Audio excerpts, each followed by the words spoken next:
welcome back to another video. Today I thought we'd focus on something that I just see a lot of beginners struggle with. We all go through this phase of learning scales, and I really feel like at the beginning stage we all make this mistake, and I thought maybe this would be a video that would help you.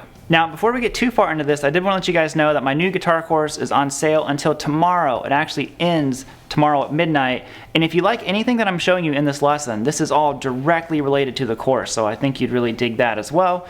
And let's just get to the lesson now. So the bad habit that I'm talking about is when we initially learn something, a lot of times we learn it in small chunks, which that's not a bad habit. That's a great way to learn stuff. But what you have to do is you need to quickly get to where you're combining them together, because you want to be able to flow across the fingerboard, not just play bits and pieces here and there and jump around all the time. You have to develop this flow. So what I'm going to do is I'm going to show you two different E minor shapes individually, and then we're going to combine them, and then I'm going to show you how I would use them just to come up with a flowing lick across the two.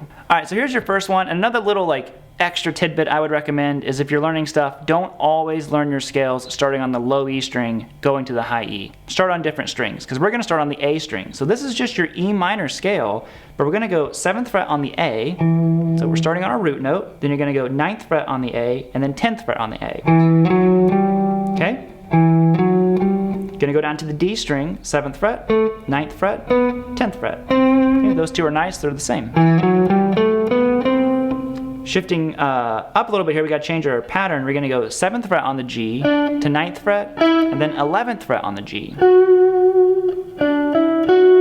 Shifting up a little bit more, 8th fret on the B, 10th fret, 12th fret, and then 8th fret, 10th fret, 12th fret on the high E string, okay? Now this lesson isn't so much about just learning that one and make sure you can ascend and descend it, do all those things, but I want to transition over to a second box, or second shape I should say, here on this one. So we're going to go 9th fret on the A, to 10th fret, to 12th, same thing on the D, 9th, 10th, 12th, hop down to the G, and you're going to go 9th fret, 11th fret, 12th fret on the G, onto the B string, you're going to go 10th fret, 12th, 13th, and the final one here is 10, 12, 14. Okay, so to me the first step of getting this stuff to where you understand it and can use it is you want to get both those shapes under your fingers to where you can play them without thinking about it. Now what you don't want to do is only practice them as individual shapes. We want to combine them, and that's what we're doing next. So here's how we're going to combine these two. It's going to go like this.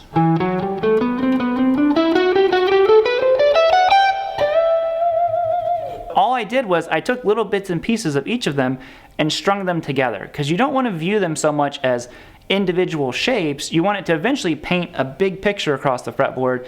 It's all just one big shape, and you decide how you're going to play it, because I'll show you a more musical example here in just a second, because we don't want to just play the scale like this all the time, but we got to get it under our fingers first. So we're going to go 7, 9, 10 on the A string, just like we did before, 7, 9, 10 on the D, and here's where the transition starts to happen.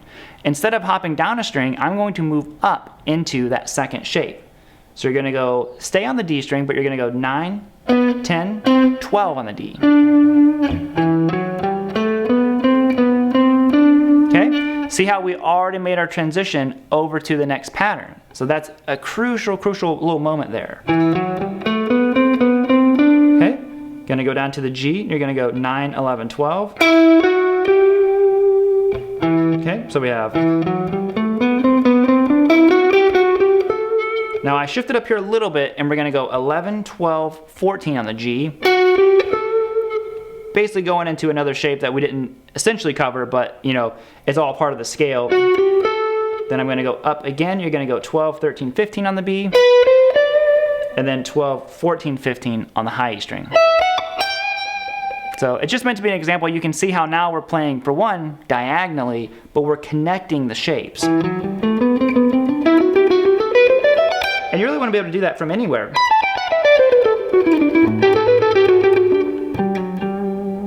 So there's that one. Now let me show you a musical way to adapt it all together so it doesn't sound like a scale. Now here's how I would use the scale.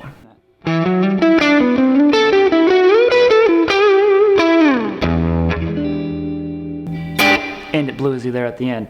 So what is that? Like, to me, that doesn't even sound like it's the same thing anymore, yet it is. I'm just using the scale. I'm skipping strings, I'm adding slides. This is where you take all the little things that you've learned throughout your course of playing guitar and you start adding to it. But the reason I can do this without really thinking about it too much is because I'm just confident that I know where the notes of the scale are. So I'm going to go 7th fret on the A string and then 9th fret, and I slide up to 10. Okay, so already a subtle little change that I added to it just by adding that slide. Okay, now I'm gonna skip the D and go to the G. I'm gonna play 9th fret on the G. Okay.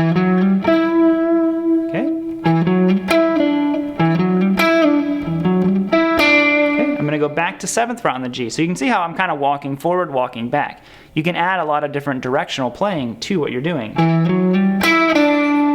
now I'm gonna go to 9th fret on the D to 10th fret. And I slide up to 12 now, so. Okay, it's already sounding way more musical in my opinion than the initial way of just kind of going. Sounds like a scale. This one's starting to have more melody to it. Okay, now after that part, I'm gonna skip another string. I'm gonna go to 10 on the B, 12 on the G, 9 on the G, and then I go to 11. So I kind of walk those in a reverse order.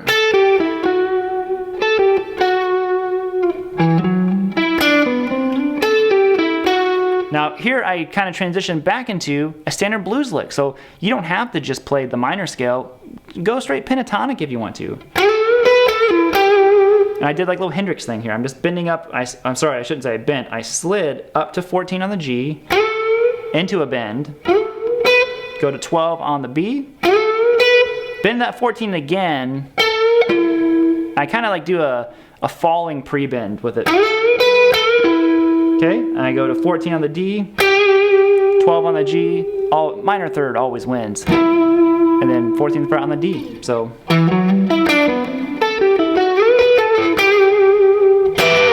Okay, end it with some E chord if you want to.